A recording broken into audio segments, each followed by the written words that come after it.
Morning friends, welcome back to our channel mom and me talks and it's me Sandhya. ఎలా ఉన్నారండి అందరూ? నేనైతే super గా ఉన్నాను అండ్ మీరందరూ కూడా సూపర్ ఉండాలనే కోరుకుంటున్నాను. So gold once again we're back again with gold topic అండి. సో గోల్డ్ లో ఇన్వెస్ట్మెంట్స్ ఎలా చేస్తున్నారు నన్ను కూడా అడిగారు. రీసెంట్ గానే గోల్డ్ స్కీమ్ గురించి నేను ఒక వీడియో పోస్ట్ చేశానండి. సో దానిలో ఏ ఇన్వెస్ట్మెంట్ మార్గాలు ఉన్నాయో ఇంకా డీటెయిల్ గా కావాలి అంటే లెట్ మీ నో అన్నా. సో కొంతమంది అయితే వాటి గురించి కూడా చెప్పండి అని అన్నారు. అండ్ అలాగే నేను ఎక్కడ ఇన్వెస్ట్ చేస్తున్నాను గోల్డ్ లో అని కూడా అడిగారు. సో అది కూడా ఇవాళ వీడియోలో షేర్ చేసుకుంటాను మీతోటి. సో గోల్డ్ ప్రైసెస్ అయితే రోజు రోజుకి పెరుగుతూనే ఉన్నాయి. అది అలా పెరుగుకుంటూ 1 lakh వరకు పోతుందని అయితే మనం వింటున్నాము. And soon it will be అని కూడా మనకి చూస్తే అర్థమవుతుంది కదా. తగ్గినా కొంచెం మార్కెట్ కరెక్షన్ వచ్చినప్పుడు కానీ లేకపోతే గోల్డ్ ప్రైస్ కరెక్షన్ అయినప్పుడు కానీ కొంచెం స్లైట్ గా తగ్గొచ్చు, కానీ ఎంతో డ్రాస్టిక్ గా పడిపోయేంత తగ్గుద్దా అన్నదైతే ఒక క్వశ్చన్ మార్కే. ఆకాశానికి అంటుతున్నాయి రేట్లు అని అంటారు చూడండి, అలా అక్కడ వరకు అంటే ఛాన్సెస్ ఉన్నాయి, కానీ పాతాళానికి పడతాయా అంటే మాత్రం క్వశ్చన్ మార్క్. అదైతే ఎవరని చెప్పలేము. బట్ 1 lakh అయితే టచ్ అవుద్దని మన అందరికీ తెలుసు కదా. So why don't we invest in gold? ఎలాగో పెరుగుద్దని తెలిసినప్పుడు పెరిగే దాంట్లో ఇన్వెస్ట్ చేసుకోవాలి కదా అనేది చాలా మందికి వచ్చే ఆలోచనే కదండి. అండ్ దట్టు మనం లేడీస్ ఎక్కువ గోల్డ్ కొంటూ ఉంటాం కాబట్టి గోల్డ్ గురించి ఇంకే మార్గాలు ఉన్నాయి ఏంటి అన్న అవగాహన మనకు కూడా కావాలి కాబట్టి ఇవాళ వీడియో మీకు చాలా హెల్ప్ఫుల్ గానే ఉంటుంది అనుకుంటున్నాను. So first of all gold లో ఇన్వెస్ట్ చేయాలి అనుకుంటే వీ హ్యావ్ 5 ways. 5 విధాలుగా మనం గోల్డ్ లో ఇన్వెస్ట్ చేయొచ్చు. First, the very famous and the very common way which is buying gold, like physical gold. అది జ్యువెలరీగా కానివ్వచ్చు, లేకపోతే gold coins or gold bars రూపంలో అన్నా కానివ్వచ్చు. మనం ఎక్కువగా చేసేది ఏంటంటే జ్యువెలరీ కొనుక్కోవడమే. సో ఇలా ఫిజికల్ గా గోల్డ్ కొన్నప్పుడు ఏంటంటే జ్యువెలరీకి అనుకోండి, ఆబ్వియస్లీ వి ఆల్ నో మనం దానిపైన మేకింగ్ ఛార్జెస్, వేస్టేజ్ ఇవన్నీ పే చేస్తాము. అండ్ జిఎస్టీ పే చేసి ఆర్నమెంట్ తీసుకుంటాము. స్టోన్స్, బీడ్స్ లాంటివి ఉంటే వాటికి పే చేస్తాము. ఇవన్నీ కూడా మళ్ళీ తిరిగి రానటువంటి ఇన్వెస్ట్మెంట్ అని అనుకుంటే ఓన్లీ గోల్డ్ ప్రైస్ పెరిగితే మాత్రమే ఆ జ్యువెలరీ వాల్యూ పెరుగుతుంది. సో అది జ్యువెలరీ పైన, బికాస్ ఇవన్నీ మనం కన్సిడర్ చేసుకోవాలి కాబట్టి. అదే గోల్డ్ కాయిన్ ఆర్ బిస్కెట్ తీసుకుంటే వాటిపైన మేకింగ్ ఛార్జెస్లు లేకపోతే ఇట్లాంటి VA%, స్టోన్లు, బీడ్స్ ఇలాంటివి ఏమి ఉండవు, కానీ వాటికి కూడా మనం జిఎస్టీ పే చేసే మనము ఫిజికల్ గా కాయిన్ కానీ ఏమన్నా తీసుకోవాలి. సో ఇదైతే మనందరికీ తెలిసిందే కదండి, physical form of buying gold. ఇది ఫస్ట్. సెకండ్ తీసుకుంటే మనకి డిజిటల్ గోల్డ్. ఇది కూడా మీరు వినే ఉంటారు. అంటే ఆన్లైన్ లో మనం గోల్డ్ పర్చేస్ చేయొచ్చు అనమాట. ఎందుకంటే ఒక లిమిట్ అంటూ ఏం లేదు, మినిమం ఇంత ఇన్వెస్ట్ చేయాలి అని ఏం లేదు. అదే మన ఫిజికల్ గోల్డ్ కొనాలి అని అంటే మినిమం మనం ఇంత అట్లీస్ట్ ఒక 1/2 గ్రామ్ అన్నా కొనాలి అన్నట్టు ఉంటుంది. అంతకన్నా తక్కువ అయితే అమ్ముతారో లేదో నాకు తెలియదు, కానీ 1/2 గ్రామ్ 1 గ్రామ్ అలా మినిమం అంతన్నా మనం కొనాల్సి ఉంటుంది. ఒక 1 గ్రామ్ గోల్డ్ ప్రైస్ తీసుకుంటేనే మనం 8,000 అని అనుకుంటే 1/2 గ్రామ్ కన్నా సరే మనం 4,000 ఇన్వెస్ట్ చేయాల్సిందే 1/2 గ్రామ్ కొనాలన్నా. అదే డిజిటల్ గోల్డ్ లో అయితే 1 రూపీ నుంచి కూడా మనం స్టార్ట్ చేయొచ్చు అనమాట. దాంట్లో ఎటువంటి లిమిట్ లేదు. సో ఎంతైనా మనం ఇన్వెస్ట్ చేయొచ్చు. జస్ట్ మనం ఆ అమౌంట్ కి ఎంత గోల్డ్ వస్తుంది, మేబీ ఫ్యూ మిల్లీసే వస్తుంది. ఇప్పుడు 100 రూపీస్ అనుకోండి ఇన్వెస్ట్ చేసేది, ఆ 100 రూపీస్కి ఎంత వస్తుంది, కొంచెం మిల్లీసే వస్తుంది.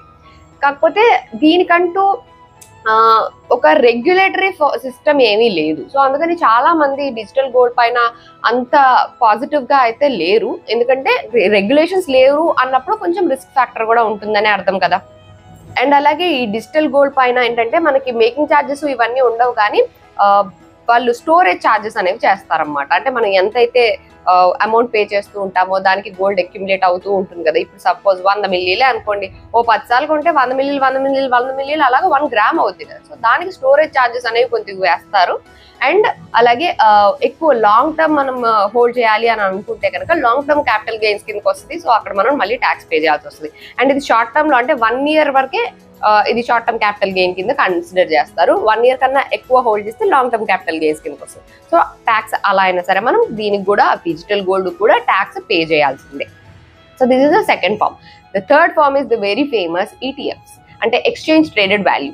ఆన్లైన్ లో అంటే స్టాక్ మార్కెట్ లో అనుకోండి, ఈ ETFs లో ఏంటంటే డైరెక్ట్ గా గోల్డ్ అన్నా కొంటారు, లేదా గోల్డ్ మ్యానుఫ్యాక్చరింగ్ కంపెనీస్ ఉంటాయి కదా దానిలో అన్నా ఇన్వెస్ట్ చేస్తారన్నమాట. సో మనం మనకి డిమాట్ అకౌంట్ ఉండాలి. ఇది ఆన్లైన్ లో స్టాక్ మార్కెట్ లో ఎలా అయితే చేస్తామో అలాగే మనం ETFs లో ఇన్వెస్ట్ చేయొచ్చు. ఈ ETFs లో ఏంటంటే మనకి స్టోరేజ్ కి అంటూ ఏమీ సెపరేట్ గా ఛార్జెస్ ఉండవు, కానీ ఎక్స్పెన్స్ రేషియో తీసుకుంటారన్నమాట. అది మేబీ 0.2 నుంచి 0.5 వరకు ఉంటుంది. అంటే మనం ఏ గోల్డ్ ETF ని తీసుకున్నాం అనే దాని మీద బేస్ అయి ఉంటుంది అనమాట. సో ఆ పర్సెంటేజ్ అయితే మనం ఎక్స్పెన్స్ రేషియో పే చేయాల్సి ఉంటుంది. అండ్ అలాగే ఇది 1 year కన్నా ఎక్కువ మనం హోల్డ్ చేయగలిగితే లాంగ్ టర్మ్ క్యాపిటల్ గెయిన్స్ లోకి వెళ్తుంది. లాంగ్ టర్మ్ క్యాపిటల్ గెయిన్స్ అంటే వి ఆల్ నో 12.5% దాకా మనం ట్యాక్స్ పే చేయాల్సి ఉంటుంది. 1 year కన్నా బిలో అయితే షార్ట్ టర్మ్ క్యాపిటల్ గెయిన్స్ లోకి వస్తుంది అనమాట. సో అక్కడ కూడా మనం ట్యాక్స్ పే చేసి తీసుకోవాలి. And the 4th form is gold mutual funds. మనం మ్యూచువల్ ఫండ్స్ లో ఎలా అయితే ప్రతి నెల సిప్ చేస్తామో అలాగే గోల్డ్ మ్యూచువల్ ఫండ్స్ లో కూడా ఇన్వెస్ట్ చేయొచ్చు. గోల్డ్ మ్యూచువల్ ఫండ్స్ బేసిక్ గా ఏం చేస్తాయంటే నథింగ్ బట్ ఈ ఈటీఎఫ్స్ ని పర్చేస్ చేస్తాయి. అంటే ఈటీఎఫ్స్ మనం డైరెక్ట్ గా పర్చేస్ చేస్తాం కదా. గోల్డ్ మ్యూచువల్ ఫండ్స్ లో ఏంటంటే there will be a fund manager, he'll be taking care of everything కదా. సో వాళ్ళు ఏవి ఈటీఎఫ్స్ ఏవేవి ఉన్నాయి అన్నింటినీ కంపేర్ చేసి వాటి నుంచి ఆ హోంవర్క్ అంతా వాళ్ళు చేసి పర్టికులర్ ఈటీఎఫ్స్ లో ఈ మన ఎక్కడ ఎంతైతే ఇన్వెస్ట్ చేస్తామో ఆ అమౌంట్ అంతా ఒక పూల్ లాగా చేసి దాన్ని అక్కడ ఇన్వెస్ట్ చేస్తూ ఉంటారు. నథింగ్ బట్ ఈటీఎఫ్స్ ని పర్చేస్ చేయడమే వాళ్ళు కూడా చేసింది. కాకపోతే హోంవర్క్ అంతా వాళ్ళు చేస్తారు అనమాట. We don't need to sit and do all the homework and ఏదైతే మంచిది, ఏ ఫండ్ అయితే మంచిది ఇదంతా మనం చూడక్కర్లేదు. They will be doing that. So అది గోల్డ్ మ్యూచువల్ ఫండ్. ఇందులో ఏ ప్రాబ్లం ఏంటంటే మనం మామూలుగా ఈటీఎఫ్స్ కి ఎక్స్పెన్స్ రేషియో పే చేస్తాం, విచ్ ఇస్ సంథింగ్ అరౌండ్ 0.2 నుంచి 0.5 వరకు ఉంటుంది అని అనుకున్నాం కదా. అలాగే మ్యూచువల్ ఫండ్స్ కూడా మళ్ళీ ఎక్స్పెన్స్ రేషియో ఉంటుంది. సో అది కూడా మళ్ళీ 0.1 నుంచి 0.5 వరకు ఎంతైనా ఉండొచ్చు ఫండ్ ని బట్టి. సో అంటే మనం డబుల్ టైమ్ ఈ ఎక్స్పెన్స్ రేషియో అనేది మనం పే చేస్తున్నట్టు.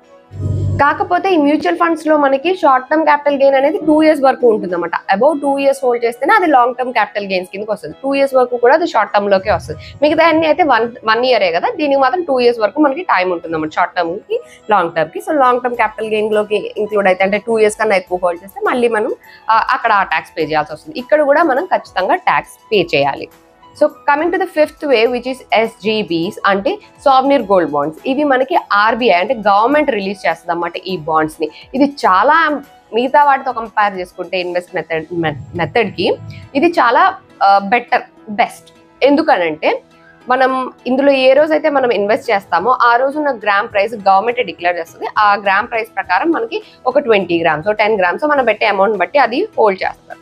అండ్ ఇది మనం 8 years హోల్డ్ చేయాలన్నమాట. ఎందుకంటే ఇది లాంగ్ టర్మ్ ఇన్వెస్ట్మెంట్ ప్లాన్ కాబట్టి 8 years అయితే హోల్డ్ చేయాల్సి ఉంటుంది.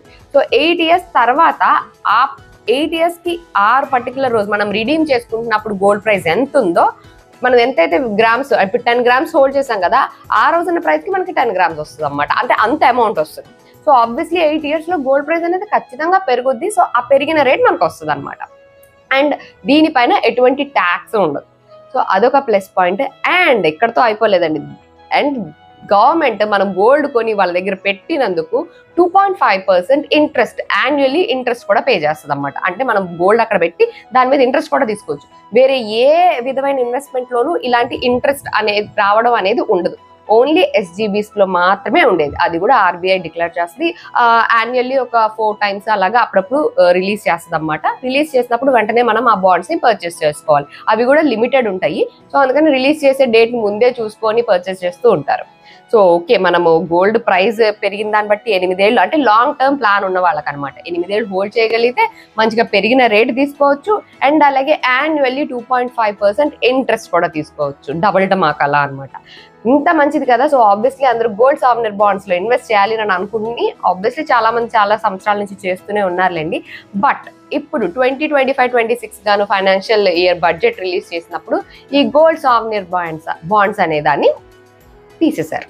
So they will be no longer available అని డిక్లేర్ చేశారు ఈ 2025-26. నా తర్వాత ఏమవుద్దో ఎవరికి తెలియదు, కానీ ఈ ఇయర్ లో అయితే ఎటువంటి సావరీన్ గోల్డ్ బాండ్స్ అందుబాటులో ఉండవు. ఎందుకంటే గవర్నమెంట్ కూడా ఎక్స్పెక్ట్ చేయలేదు ఈ రేట్లో రేట్ పెరిగిపోద్ది అని. ఎందుకంటే వాళ్ళు కూడా పే చేయాలి కదా. సో వాళ్ళు ఎక్స్పెక్ట్ చేసిన దానికన్నా కొంచెం నెగిటివ్ ఇంపాక్ట్ ఉండేసరికి గవర్నమెంట్ ఇది ఎక్కువ నాళ్ళు కొనసాగించలేక ఈ బాండ్స్ ని తీసేశారనమాట. సో యాక్చువల్గా చూసుకుంటే మిగతా ఇన్వెస్ట్మెంట్ వాటన్నిటికన్నా ఈ ఎస్జీబీస్ ఇన్వెస్ట్మెంట్ చేయాలి అనుకునే వాళ్ళకి బెస్ట్.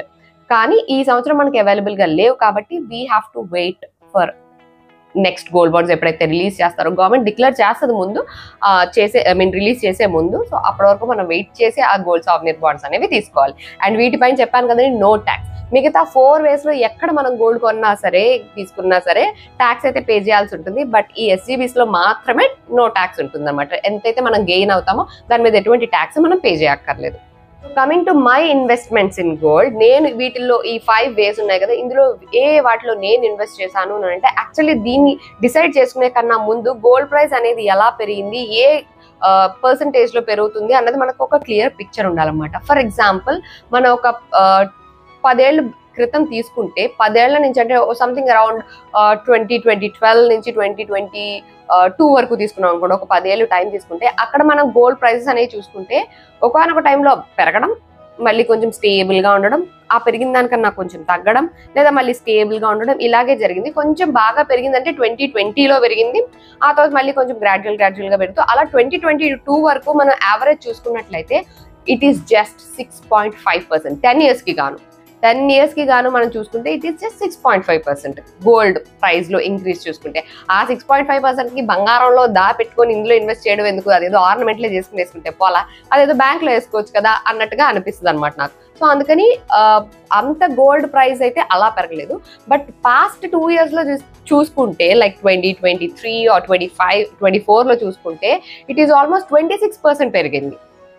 సో ఈ గ్రోత్ అనేది ఒకనొక సర్టన్ ఇయర్ లో బాగా పెరగడం, తర్వాత స్టేబుల్ అవ్వడం, మళ్ళీ ఇంకొంచెం పెరగడం, తర్వాత స్టేబుల్ అవ్వడం, ఇలా ఉంది. సో మనం ఎప్పుడైనా ఇన్వెస్ట్మెంట్ అనేది లాంగ్ టర్మ్ ప్లాన్ కోసం చూసుకున్నట్లయితే గోల్డ్ ప్రైస్ అనేది పెరుగుద్ది. But it's not like extraordinary, oh wow it's a great way of investment అన్నట్టుగా నాకు అనిపించలేదు. ఎందుకంటే ఆ పర్సంటేజ్ మనకి డేటా ఇచ్చిన పర్సంటేజ్ లో అలా చూసుకుంటే అలా ఉంది. ఒకనొకరు ఇప్పుడు లాస్ట్ ఇయర్ కి చూసుకుంటే గోల్డ్ ప్రైస్ పెరిగింది, you will get good returns. కానీ నాకు ఇలా 1 year 2 years ఇలాంటి షార్ట్ టర్మ్ గోల్స్ ఏమీ లేవు.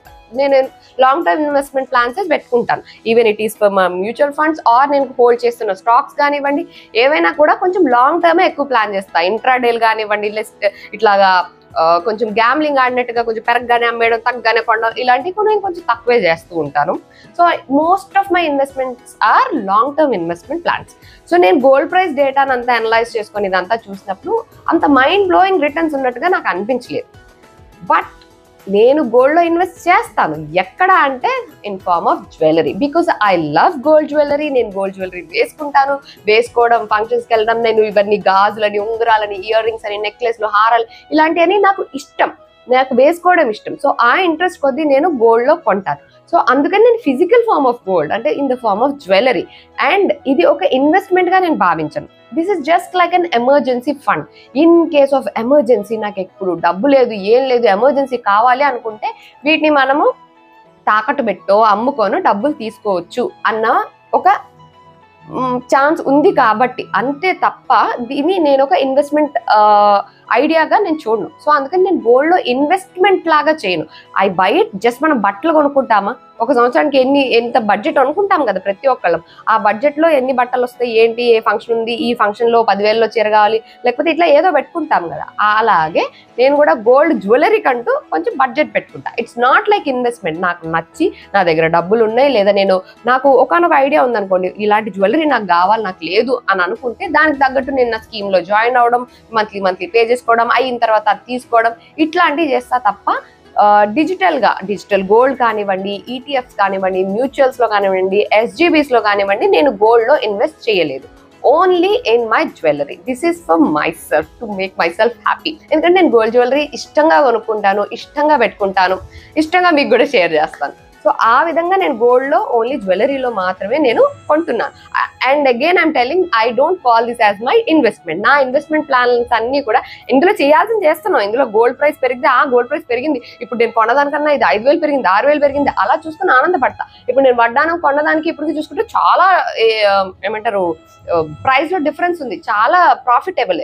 కానీ ఆ ప్రాఫిట్ నేను తీసుకొని ఇప్పుడు ఎంజాయ్ చేసేది కాదు. ఓకే, నా దగ్గర గోల్డ్ ఉంది, ఇన్ కేస్ ఆఫ్ నేను పెట్టుకోవాలనుకుంటే హ్యాపీగా పెట్టుకుంటా, తిరుగుతా, అందరికి చూపిస్తా, ఇట్లనే ఉంటుంది, అంతే అనమాట. అంతే తప్ప అదొక ఇన్వెస్ట్మెంట్ ప్లాన్ లాగా నేను అనుకోను. సో అందుకని నేను నా సైడ్ నుంచి గోల్డ్ ఇన్వెస్ట్ చేయాలంటే ఐ ఓన్లీ బై జ్యువెలరీ. మా వారికి అస్సలు ఇష్టం ఉండని పని, నాకు బాగా ఇష్టమైన పని ఈజ్ బయింగ్ గోల్డ్. మా వారికి అస్సలు ఇష్టం ఉండదు gold, but I love this. అందుకని నా ఎర్నింగ్స్ తోటి నాకు పాసిబుల్ అయినప్పుడు, నాకు వీలైనప్పుడు అలా ఏదో అంతో ఇంతో ఒక్కొక్కసారి పోగేసుకొని అలాగా గోల్డ్ కొనుక్కొని నా పైన వేసుకోవడం నాకు ఇష్టం. So this is what I do. So ఈ గోల్డ్ లో ఇన్వెస్ట్మెంట్ ఐడియాస్ అన్ని మీరు కూడా చూసారు కదా. మీ దగ్గర ఇన్ కేస్ మీరు కూడా గోల్డ్ లో ఇన్వెస్ట్ చెయ్యాలి అని అనుకుంటే మిగతా ఫార్మ్స్ గురించి కూడా మీ సైడ్ నుంచి మీరు హోంవర్క్ చేసి ఒకసారి అన్నిటి గురించి తెలుసుకోండి. నాకు తెలిసిన ఇన్ఫర్మేషన్ మాత్రమే నేను ఇందులో షేర్ చేశాను. నేనేం ఫైనాన్షియల్ ఎక్స్పర్ట్ని కాదు, ఏం కాదు. నా పాయింట్ ఆఫ్ వ్యూలో నాకు ఇవి ఎలా కనిపిస్తున్నాయి, నాకు ఏమనిపిస్తున్నాయి అన్నది మాత్రమే ఈ వీడియోలో షేర్ చేశాను.